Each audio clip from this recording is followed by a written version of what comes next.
The views and opinions expressed on Beautiful Disasters are those of the panelists and not those of the Geeks Under the Influence Network, their sponsors, or anyone else involved. Also, there is going to be a lot of adult language used on this podcast, so please keep your little kitties away.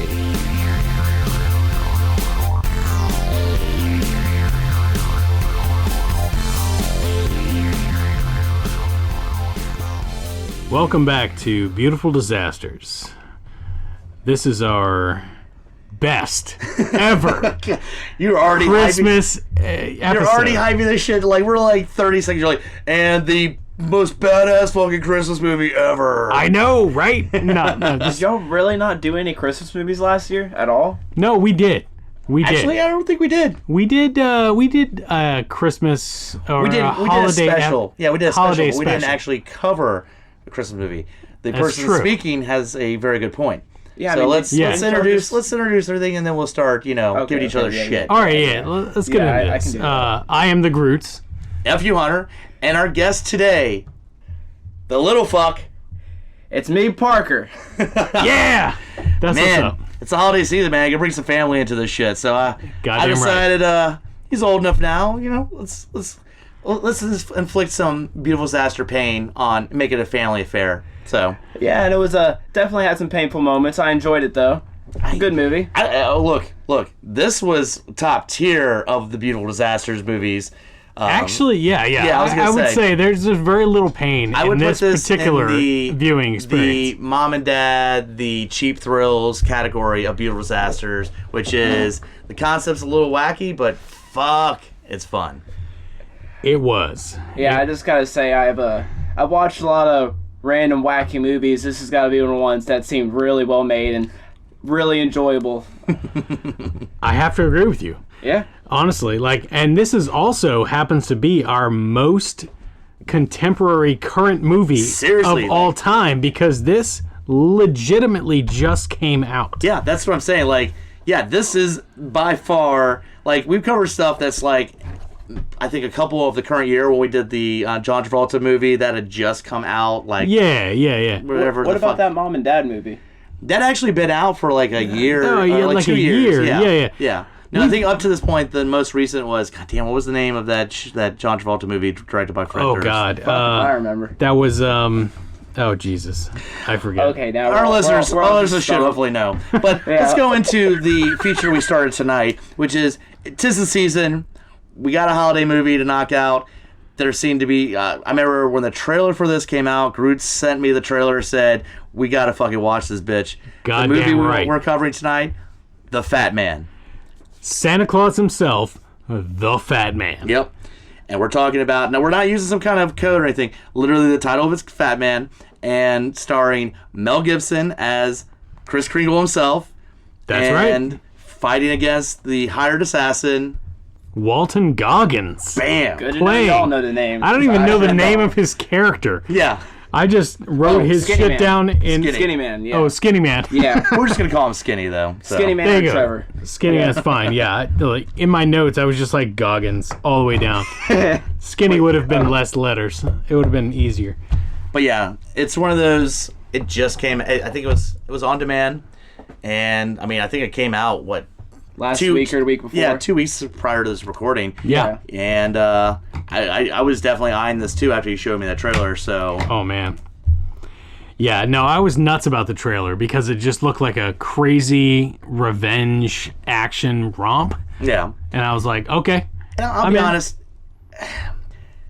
All right, Mel Gibson's been kind of an asshole the last 20 years, but the motherfucker was still fucking Mad Max. All right, like, Oh, yeah. What do you mean, asshole?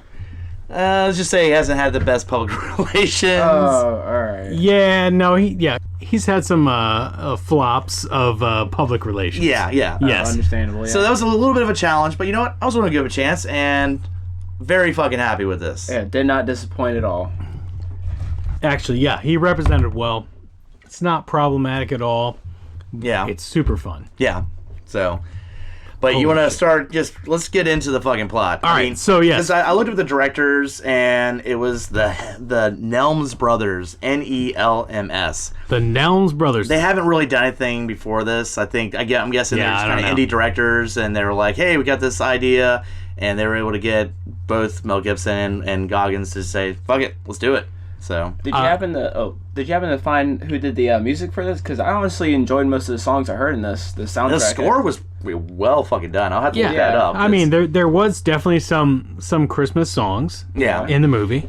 But as we'll get into, definitely the score is almost like, I would say, like a Coen Brothers kind of like Western theme score. I don't know. I felt that at the end. Yeah, but there's parts throughout there where you know, it really kind of hits the mark, and that's why I said like Coen Brothers, because Coen Brothers, their scores aren't blatant; they just have hints to kind of the genre they're covering. Right. Best example is like Fargo and stuff like that, where this kind of hits that mark. I feel They like. definitely, the Coen brothers definitely pick their songs and their score very carefully, and I think they did a great job in this movie as well. Yep.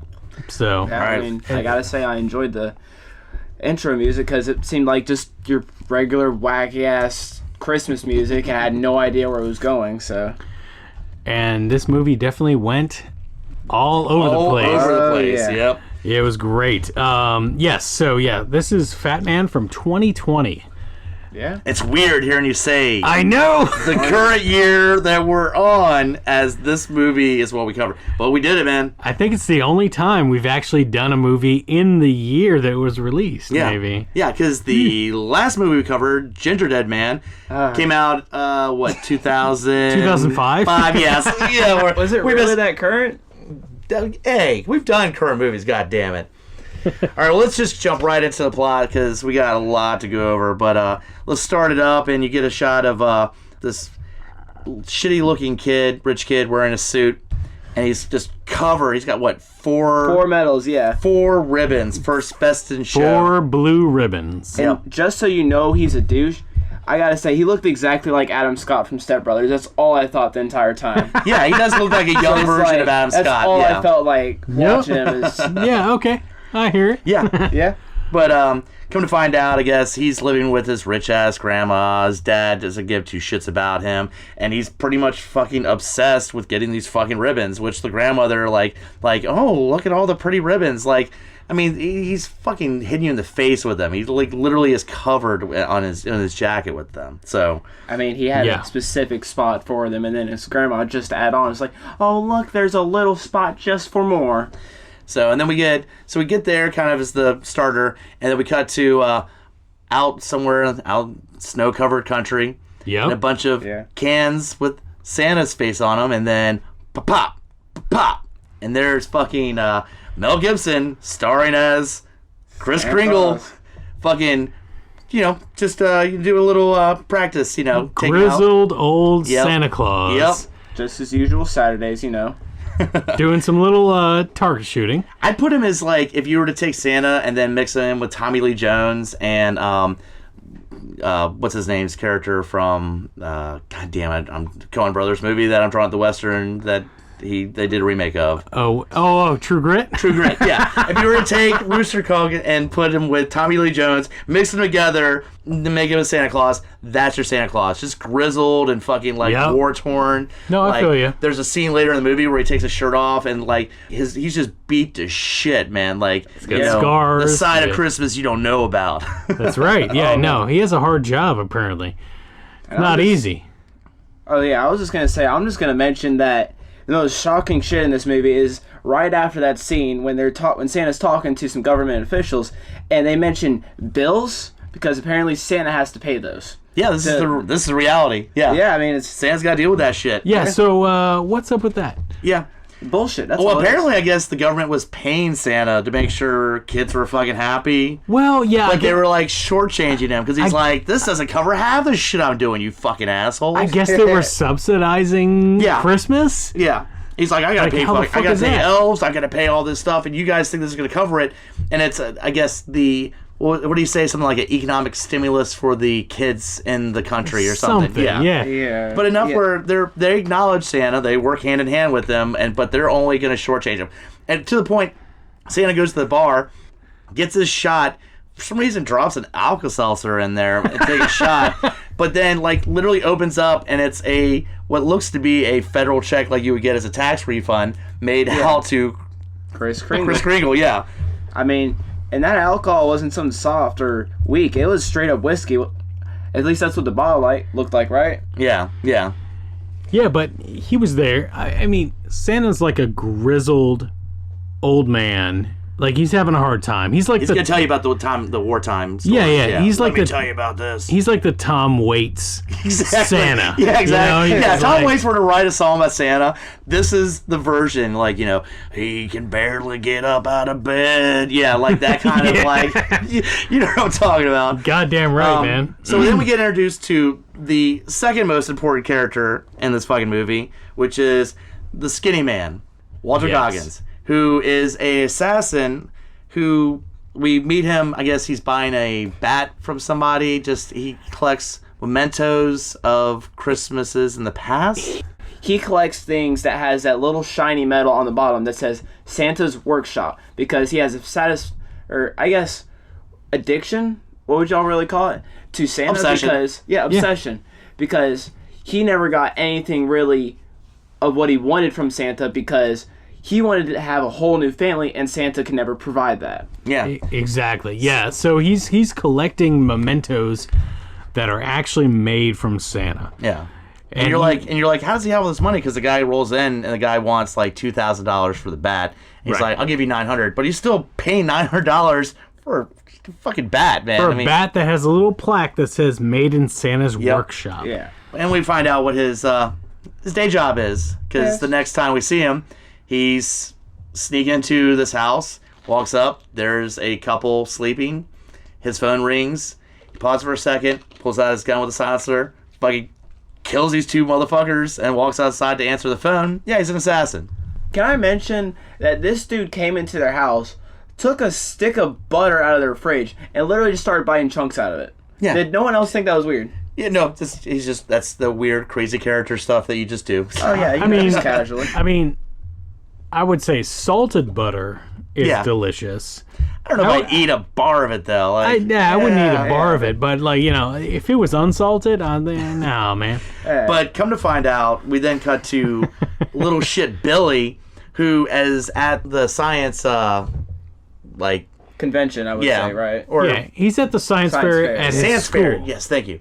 And he is ready to go. He's got his shit ready. He is already prepared to receive first place. And for a fifth time. Yeah, for a fifth time. Yeah. And he looks down, and there is second place ribbon. A red one. Yep. And he wanted the blue one. Yep, runner up. And he just can't have that. Shit, he can't have it. Yeah, he's a very sore loser. Did not like that at all. So, Billy is his name, right? Yep. Yeah, Billy. All right. So Billy is a straight sociopath. Oh, yeah. Yeah, I mean, straight up, like, he is a little American Psycho about to happen, and he is so disturbed by the fact that he did not get first place again. Yeah. That he, with his resources and his family money... Well, sort of his family money, as in he figured out how to forge his grandmother's signature on checks. So correct. Yeah. But he has his financial avenues. Yeah. Yeah. He is going to contract a killer to fix his science fair for him.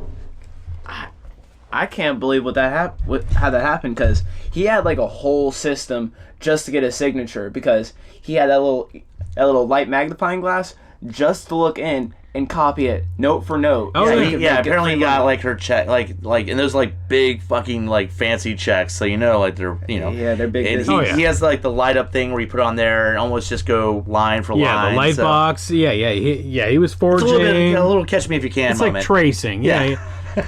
No, he had his shit down. But so Billy hires Skinny to kidnap the 12-year-old girl that beat him in the fucking science fair. Yes. And literally she's tied up and he's got the car battery and he's like, I only get first place. How the fuck you stole my ribbon? I want it back. And pretty much tells her, you're going to give me that fucking ribbon. Whatever you have to do, or guess what? Psst, you're gonna get a fucking battery full of You electricity. have to basically say that you cheated Yep. so that I get the ribbon. You know, Exactly. I'm just trying to think of the girl's perspective here. Like, you gotta think of how shocked she was just to have some random dude pick up and bring her to this random ass kid she saw, or probably didn't even know, just to threaten her Oh, for yeah. the first place. Yeah, she's like, wait, what the fuck? No. She's going to be traumatized for the rest of her life. And just in case Kidnapped. that experience did traumatize her, pretty much. So Billy tells Skinny, let her go, take her back home. The car ride back, Skinny emphasizes, you're to not tell a soul of what just happened. Correct. And if you do, I will kill your family. And what's the name of your dog? JoJo Beans. Well, if you say anything, I will murder JoJo Beans. Like, he emphasizes, I'll kill your family and your fucking dog, all right? Like, don't say a word. That's Just rough. get that ribbon to the dude that's paying me the big bucks. That all right? dude is making his money. I'm Yeah. just saying. And just to add the cherry on the top, after he lets her out of the car, he gives her a good old Merry Christmas. Oh, yeah. After he literally threatened her entire family, plus her dog. He's still filled with the spirit, you know. Yeah, so you can tell he's a little fucked up in the head, just like everybody, just like the little Billy. So we get back to Santa, where Right. the government, they're not budging. So Santa pretty much, you know, is trying to figure out how to get his budget going, man. He's got fucking elves to feed and pay and It's stuff true, like that. And I guess, you know, he pretty much says this whole operation could go tits up. That's coming from Santa. Yeah, those exact words. Yeah, I remember. Well, he does have a quick scene at a bar where he is, you know, trying to chill for a second. And there's a dude at the bar that's flirting with a bartender. And, you know, he's getting a drink. And, you know, he kind of rolls over to that dude and be like, yeah, how you doing, buddy? And he knows his name, obviously. Yeah, because And he's like, yeah, you been good? How's the family? And, like, the guy's, like, freaked out and leaves. Yeah. And he was like, Just yeah. to kind of show he knows fucking all. yeah, he knows. 'cause he Like, is it's the guy. all-knowing So Santa. and then it's Christmas. It's Christmas Eve night. So he's got to hit the grind. And again, every other Christmas movie I've ever watched, Santa's like, let's get everything going and head a sleigh. He literally puts his coat on, kisses Miss Claus. He's like, all right, let me do the thing I need to do. And the most grizzled way of delivering presents to kids. So they don't show him actually do any of that, but they show him the next day where he rolls up and he's cleaning a gunshot wound. Because, again, not everybody's very receptive to some motherfucker laying on your roof and showing up in your goddamn house, all right? That is true, yeah. Oh, and a little side note. I'd like to mention that Billy, you know, the little shit that's acting like an asshole the entire movie, literally, before Santa got there that night, took 2 or 3 cookies for himself and just took them upstairs. I mean, yeah. fuck this fat We dude. already know Billy's an asshole. And just to add, you know, I mean, he's literally, you know, attempting to torture a classmate. But just in case you weren't sure, that's the final straw, is he just takes the fucking cookies off of Santa's plate. That's a huge no-no. God I don't damn think right. any of us at any time ever were like, you know, I'm really hungry tonight. I see those cookies and, yeah, fuck Santa. Yeah. But Billy does. So what does Billy get the next day? Good old chunk of coal. Yep.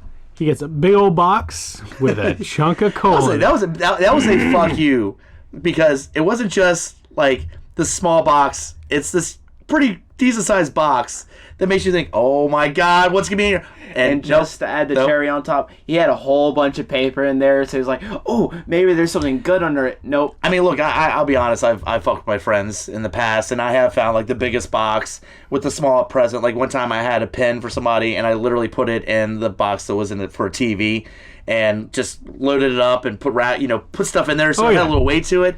You got to. Yeah, but they still got something. This kid unwrapped that shit for fucking coal. All right, like that's amazing. Yes. I mean, at least he can warm his house. So, yeah, so we pretty much know, yeah, he's fucking pissed. So, But, yeah, before and he's... that fuels Billy. Right.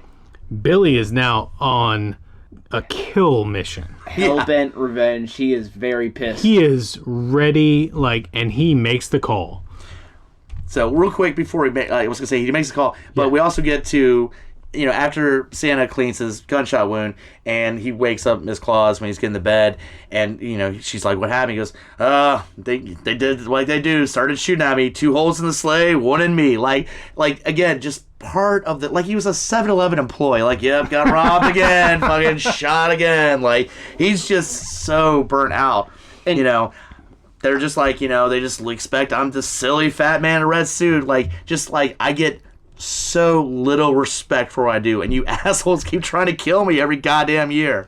And I'm just gonna mention, you said Jolly Fat Man, right? Yep. The funny thing about this Santa is he's literally all muscle. There's not 1 ounce of fat on his entire body. So that scene where he's fixing his gun wound is kind of weird, because you're supposed to think this guy's the big old Jolly Fat Man. No, he looks like a bodybuilder or something. I think most of the joy has gone out of him. At this point, and it's kind of ingenious. As we all have, there's these jobs that when you first get them, you're excited, you like, your job. And after a while, and after a bit of the grind, after a while, you just don't give 2 shits. And Santa's been at this for so long, he's just going through the motions. Well, and that's what... You're right. Yeah. Because you get comfortable. And he's you not get, eating to get jolly anymore. Like, but you might get, like, comfortable, and you might get relaxed, and you might get a little overweight. However, he's been having a hard time the last few years. He's been losing weight, and he's been getting, like, stressed the fuck out, man. Yeah, exactly. He's getting shortchanged by the government. Like, these things happen, and now he's just like an old grizzled dude that is just angry and ready to fucking kick some ass.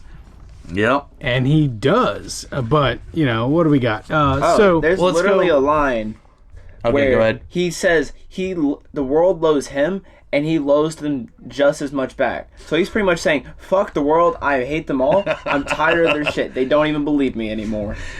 Oh, as we're describing this, I realize this is probably not a strong Christmas movie to recommend. It's amazing, but I don't know. I think you should watch this maybe after Christmas. The tone is so downer for this. Like, Santa's almost giving up hope. Yeah. I don't know, man. Like, this is my kind of Christmas movie. That's true. Like, I love a revenge movie. Yeah. Like, an action revenge movie. Like, this is in my wheelhouse, bro. So let's jump real quick. So pretty much Billy decides, fuck Santa, hires Skinny to take out Santa. What I love is when he's getting in contact with Skinny. Skinny is at his, I guess, dojo. And he pretty much is just, practicing or whatever like that. And literally grabs the guy's arm. And you know how much I fucking love this. Fucking breaks his arm. And then yells, I broke it! Like, he's so fucking happy. And that then shit takes looked the phone like call. silly string after. Like, you saw that thing just All right, wait a flop. second. We got enough of describing goddamn broken arms. Oh, come on, Dad. Stop being such a wuss. Anyhow. Yeah, and meanwhile, during that sequence, you're getting Santa is being visited by the U.S. government, like saying, hey, so we've got this proposal. We absolutely want you to start making shit for us. Yep. This is like going to be lucrative. Like, pretty much subcontracts the elves to build military parts. Well, actually, I think that happened before Christmas Eve. Well, they had proposed it, but it wasn't until after Christmas. And again... And he called that morning, it was like, I'll do it. And they pretty much just put everything into action.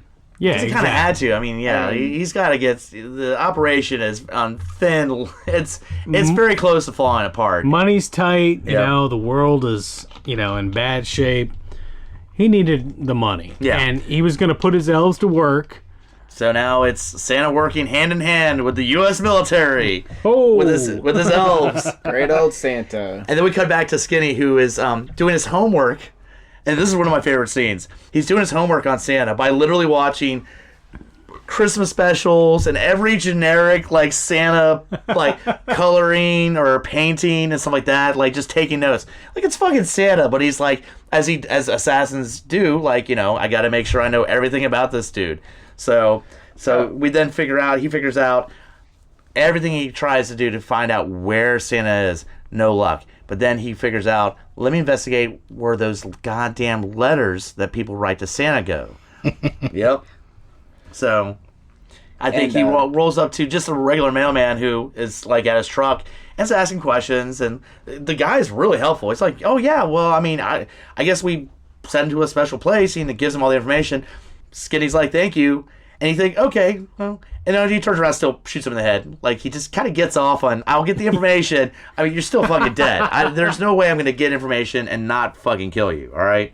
Right. Yeah, Skinny's just a straight sociopath and douche. He gives no shits. But he makes it to the post office and now is wearing the dead postman's outfit and finds the manager of that office and just pretty much like, hey, where the letters go? You're going to tell me.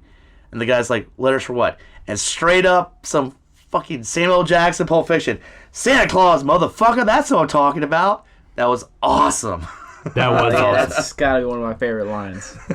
Like, that's literally, that's the closest to a Pulp Fiction Samuel Jackson line is the way he said that. I gotta give him props on that. No, it's perfect.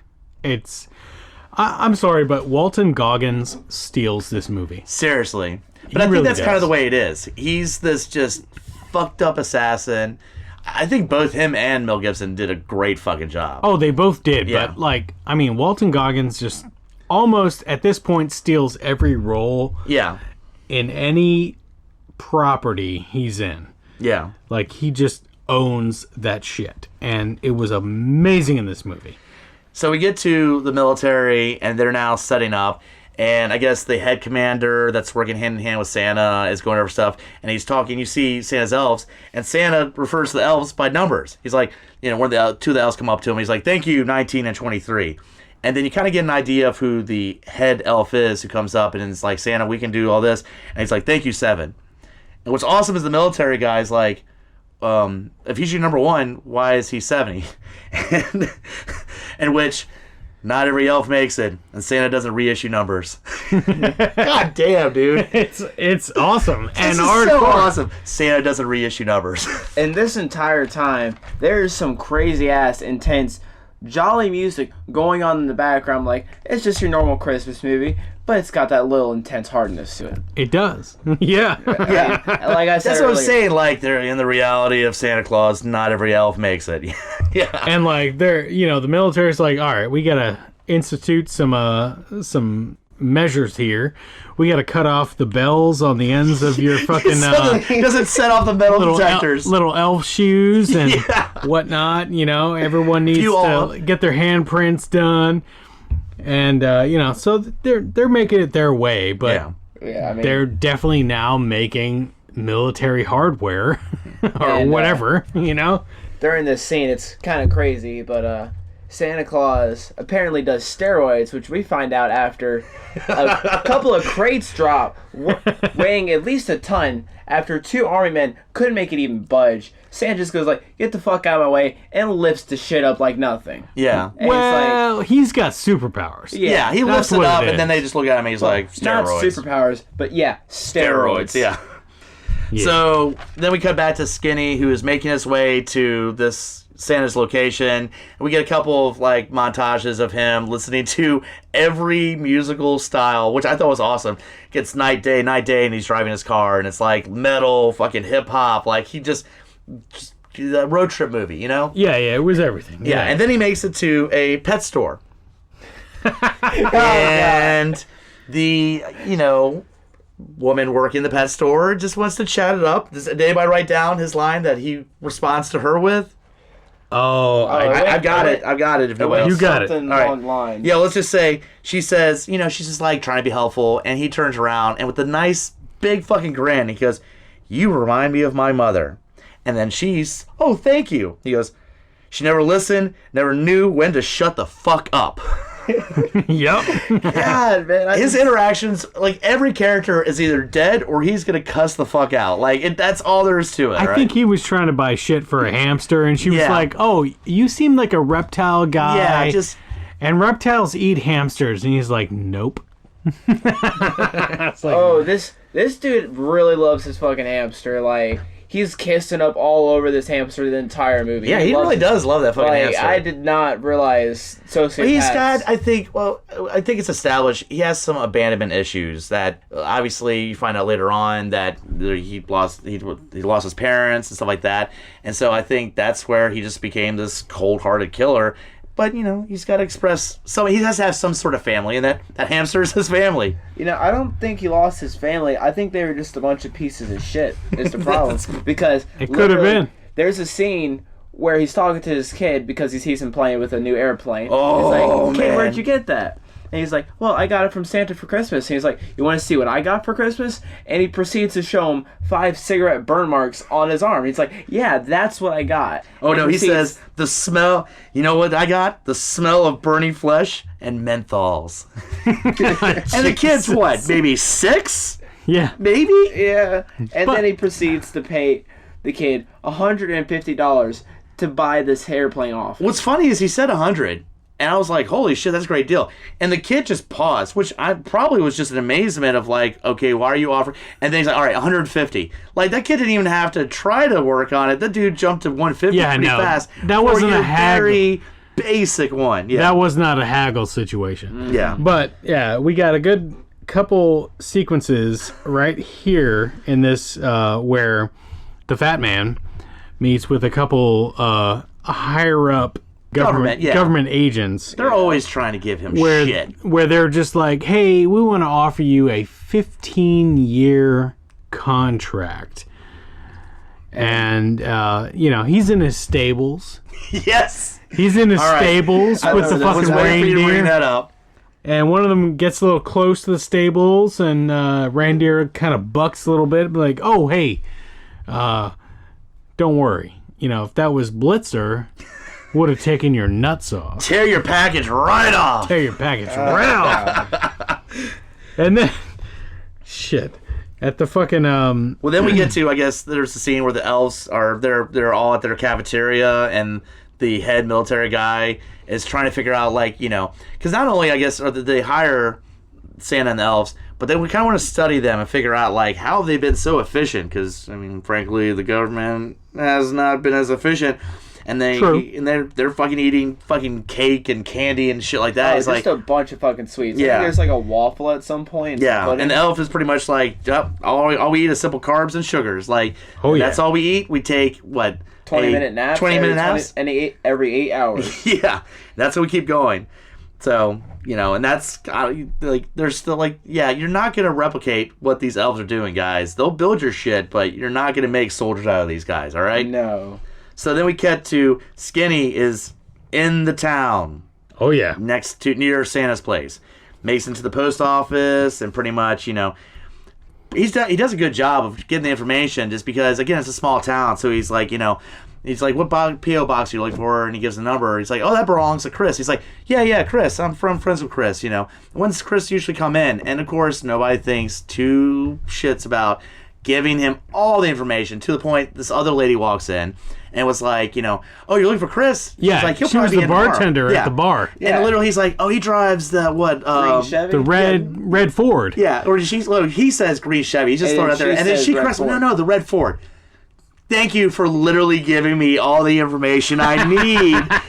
And then he proceeds to go to a Dick's Sporting Goods or some sports shop and starts just talking shit about all their fucking coats. And he's like... He's got some issues with colors. Yeah. He's just like, green. I'm not green, gonna look like he's like, green is... What the fuck is this? And the store owner was like, well, maybe you would like our most expensive uniform. And he literally just casually walks out of there with all the shit that came with it. Yeah, what's that white... I always think of just the white outfit from Red Dawn. I'm going to throw it out there. Right, it's the Russians' white outfit. It's just pretty much hoodie, a billion fucking pockets, skis. I don't know why skis come with the outfit, but he is ready to go Santa hunting. And he has a conversation with the sociopathic child, Billy, who is like... Oh, that's right, yeah. I want Santa's head. And then it's like, I'm not going to cut off a head. That's crazy. I'm not driving all the way back home with a fucking head. Yeah, that's going to be weird. Let me get his beard. It's like, no, that's gross. And then he's like, well, what about his coat? I'll bring you his coat. Yeah. You know, it's kind of where they settled. This fucking kid needs some memento of murdering goddamn Santa Claus. And what's great is as soon as that scene ends, he gets something in the mail. And it's a letter stating whatever that 12-year-old chick's name was that beat him and thing, she admitted to cheating. Here is your first place ribbon. There you go. So, yeah, so he did it. He got the ribbon. Oh, yeah. He won. He won. He finally did what he... Which is funny because he then proceeds to try to call Skinny. And I don't know if maybe he's had a change of heart, but at that point, Skinny is already geared up, ready to go. He's not answering any fucking phone calls. He is set he's up ready to kill Santa Claus. And he just throws his fucking phone in the trunk and leaves it.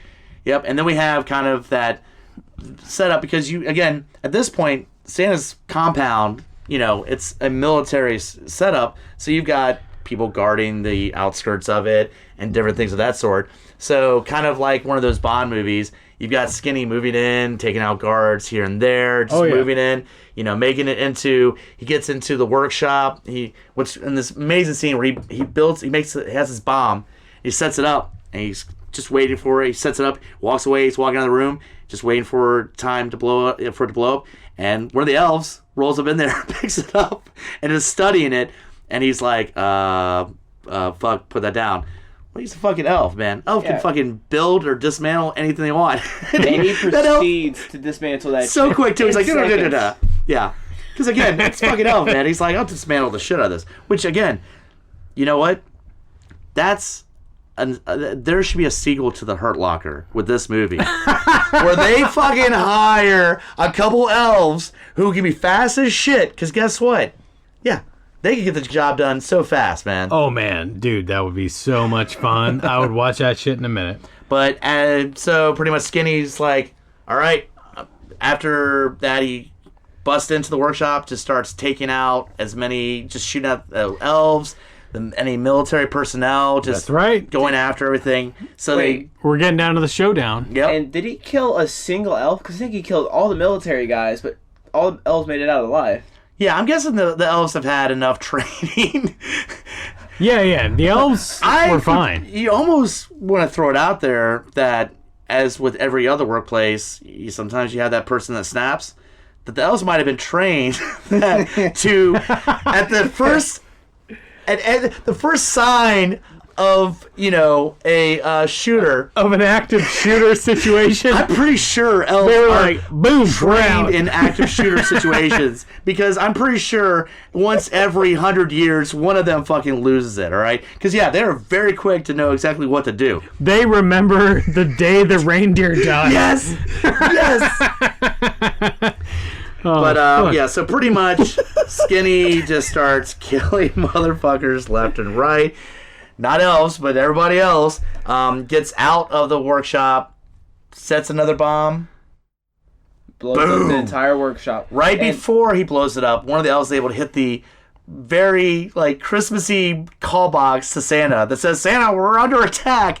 And Santa knows what that means. And that shit's breaking up the entire time. That's so right. Santa didn't hear a single thing he said. He just understood. Yep. And you know what? No one even got near to injuring him once, because the commander of the entire fucking military squadron couldn't land a single shot. That's right. That's true. Yeah. Everybody else, all the military is fuck ups. But now, boom, workshop destroyed. Showdown. Yep. And that's where you get time. Oh man. And then you get, that's enough. And there across the field is goddamn Santa. Oh, some of the best lines are coming up. Man. I got this line. And then go ahead. And then what he says in the middle of a conversation with Fatman is, I've come for your head, Fatman. And he screams it at the top of his lungs at this random old dude he doesn't even know. And it's set up like a Western at this point. It really is. This is where you've had tones of a Western throughout this movie, but this is where you might as well have just had some tumbleweed going, because they're not that close to each other, but enough that they're just showdowning, staring at each other. And the next thing you know, and he recognized him instantly. He's like, Jonathan Miller, you twisted child.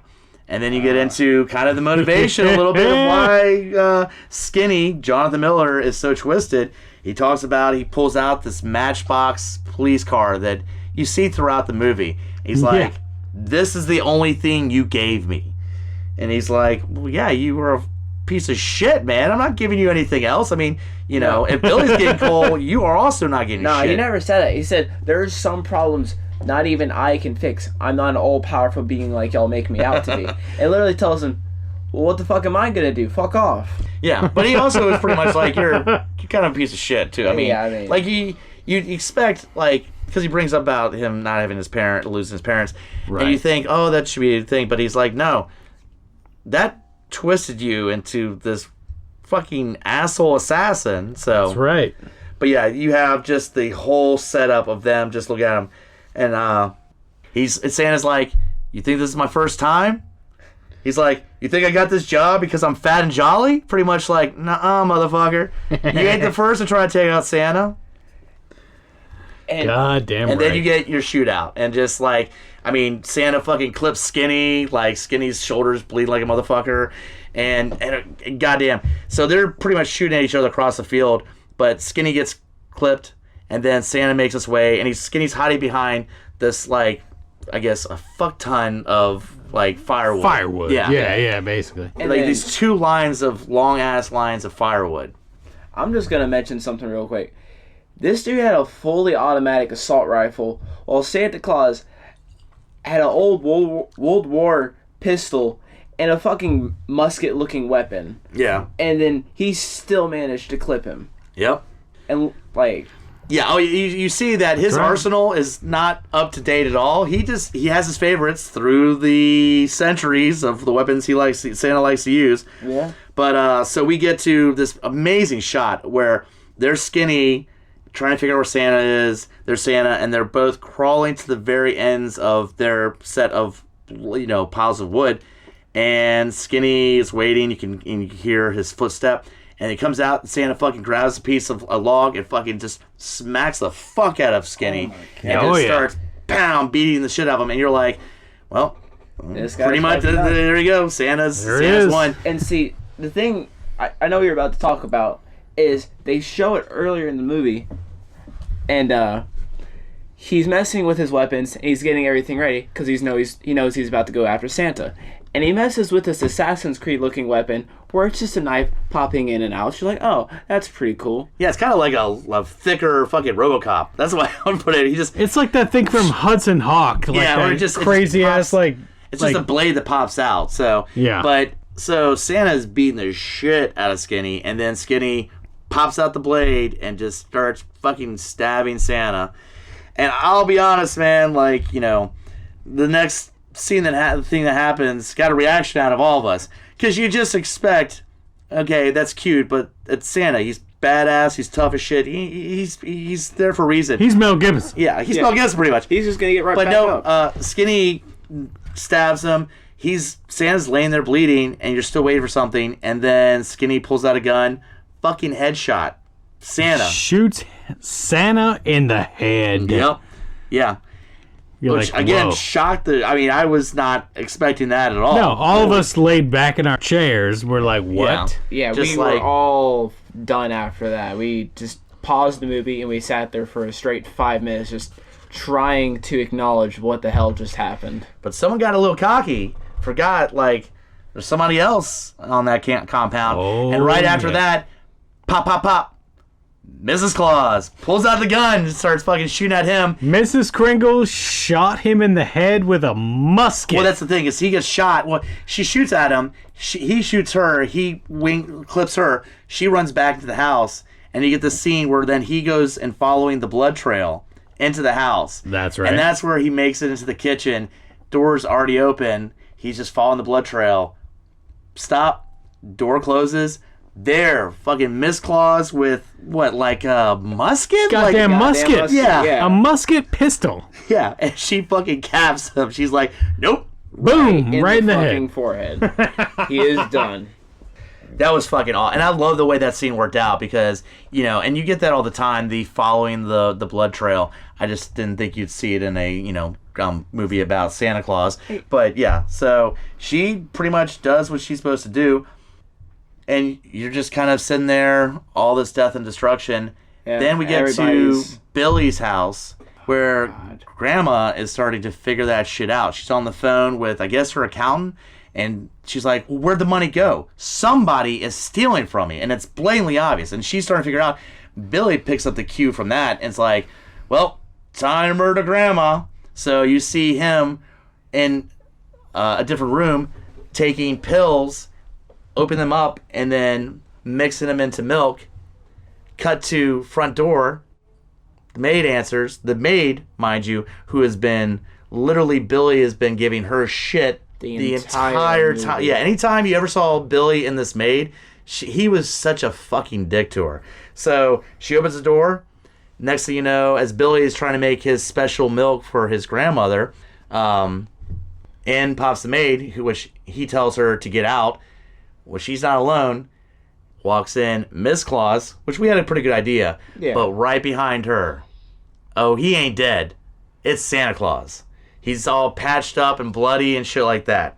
And pretty much, he sits down and Billy knows he's fucked. He's like, your dude didn't make it, man. We took him out. Did y'all catch a glimpse of a smile as she was leaving? Because I can't remember. Oh, no. She was happy because she's like, I don't know if they explained everything or not, but she's like, yeah, you fucked up, dude. And all those times you were talking shit, you're about to reap what you sow, motherfucker.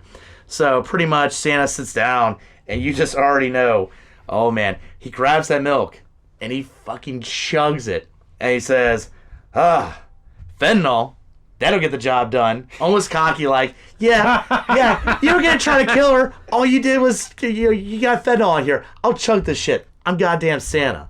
But then he goes into kind of where he's like, you know what? Because of you, I've decided to be a little more proactive. And then he's like, I'm going to be proactive, and it's going to start with you. And then now, Grutz, we tried to get as much dialogue as we could from theirs, but some of the last bit of dialogue that Santa has in this is so fucking epic. I know. I'm trying to fucking, what I wrote down is so fucked up. Doesn't make sense. Let's just say this. Maybe if we could find a clip, we'll just post it with this episode because I'm going to wing it. All right. Just wing it then. All right. So, at the very fucking end, I said, look at me. He's talking to the boy. Yeah. All right. Look at me, wicked soul. You're bent on bloodshed. And, pretty much you've lived outside of your morals and consequences. Oh my God, I can't even read my writing.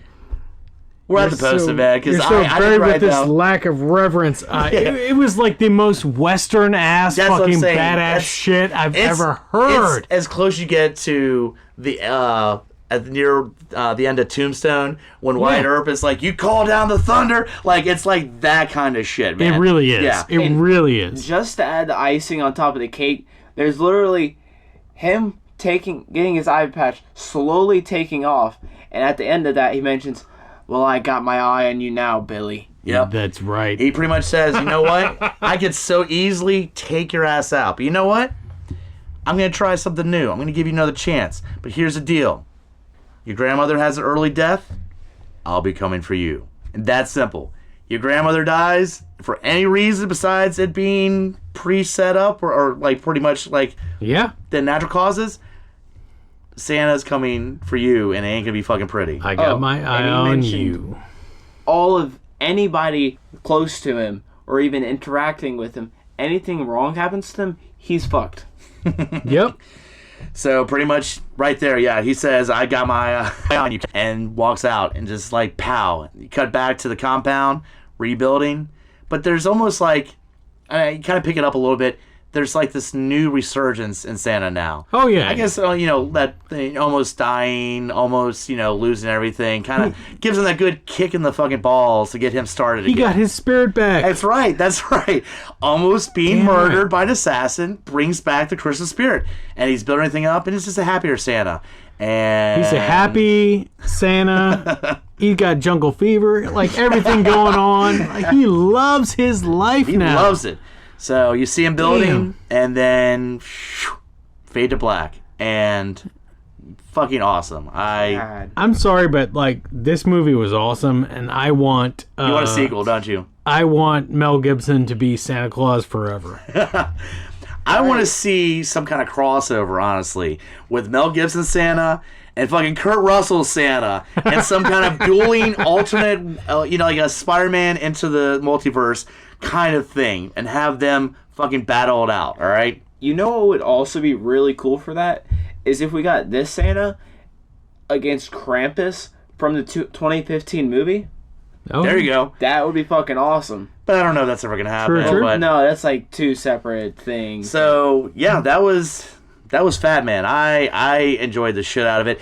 The pacing, it's a little slow at times, but it's like we've keep saying a very Western style kind of pacing. I didn't mind it because so much of the slower portions were Walton Goggins Exactly. And involved, and and once I you love establish- everything about him. And once you establish in the first 20 minutes of how he's going to interact with people, like I said, either he's going to shoot you in the head or he's going to tell you to fuck off. You're just waiting. Every time you see him interact, That's true. You're just like, here we go again. It reminds me a lot of the first season of the Fargo show with Billy Bob Thornton's character, where you get the first episode and he has this interaction with a cop.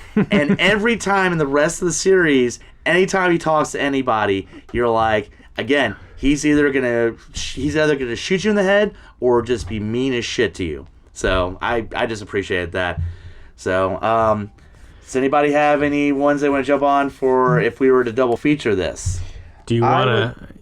Oh, I was just gonna say, I know it's debatable. A lot of people don't agree. A lot of people do agree with it. But I think Die Hard would be a good Christmas movie to watch with this because they're both awesome gun actions. There you go. That's very true. Yeah. Absolutely. I'm going to go a little off of that, but I'm going to say, you got Santa killing in this one. That's true. But he's killing the bad guys. But what if Santa was killing the good guys? And everyone. What if you cast a wrestler in the role of Santa? I'm going to refer to Santa's Sleigh. Yes, which has one of my favorite opening scenes ever of a Christmas movie, in which the amount of cameos and stars in the first 5 minutes, if you're like, I want to get all these people in and I want to see them murdered, Santa's Sleigh does it. I would definitely combo this with Santa's Sleigh. The pacings are totally different, but see Santa kill bad people, and then watch Santa kill good people. Dude, I'm with it. I'm with it 100%. And we already touched on it earlier in the episode, but I have to reference the fake movie trailer from Scrooged.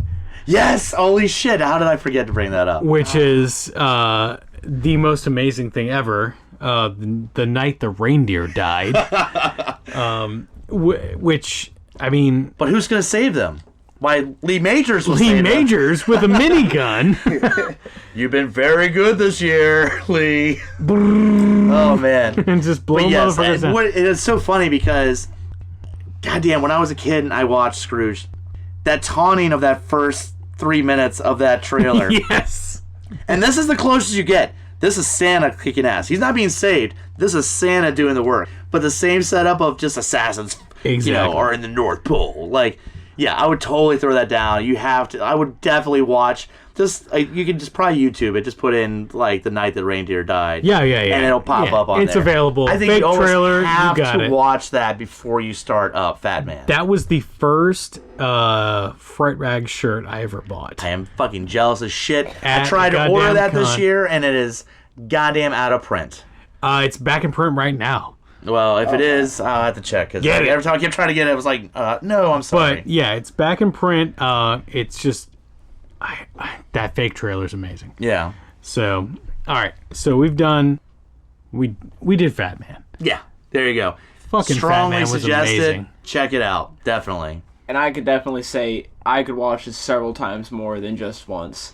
This was really enjoyable. This is one of those I'll probably pick up because it was fun. I'm gonna buy this on actual physical media. Yeah. This is like probably the first movie we've done that hasn't been already available on physical seriously. media. We're almost just gonna have to wait it out till it's available on physical media. Yeah, right. But all right, so we're gonna wrap this up. Thank you so much for listening. We've got a couple more releases before the end of the year coming out for Beautiful Disasters. Check us out on Facebook, beautifuldisasterspodcast.com. Any suggestions you have, anything that you want to throw at us, we love getting suggestions, feedback from everybody that listens. Anything that you think would make a perfect movie for us, not only for our regular episode, but if you want to help us out abusing each other with the schlock abuse, throw it our way too, because I mean there's an endless number of schlock abuse movies, but we'd love to get a few more suggestions. So no shortage of terrible things to inflict upon each other. That is right. That is true. Check out all the podcasts at GUIPodcast.com. What else we got? I think that's about it, man. I'm just stoked. I mean, we knocked out a fucking Christmas movie this year, so bam. Yes. Yep. So all right. I'd like to thank the younger me, little fuck Parker here for being on and helping us out through this amazing Mel Gibson Santa action movie. I never thought that would come out of my mouth like that. Yeah, I mean, I gotta say this has been the most fun I've had in a really long time, and I hope to be on here more. Hell yeah. Hell yeah. That's absolutely true. All right, so for Beautiful Disasters, I've been the Grutz. F.U. Hunter. Thank you. Thank you so much.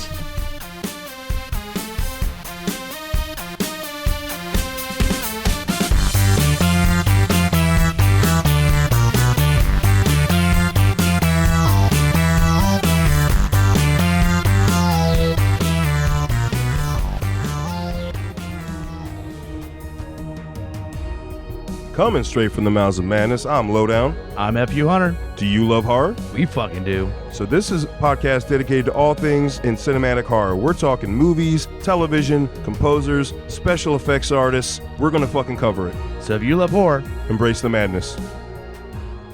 In a world ravaged by movie studios that keep rehashing the same things, only one podcaster has the guts to make it even worse.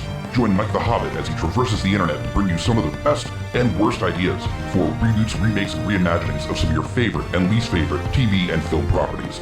Ideas like a John Waters He-Man movie, Fantastic Four the musical, and Aliens, done entirely with marionettes. What podcast would bring this evil upon the world? This is Smack My Pitch Up.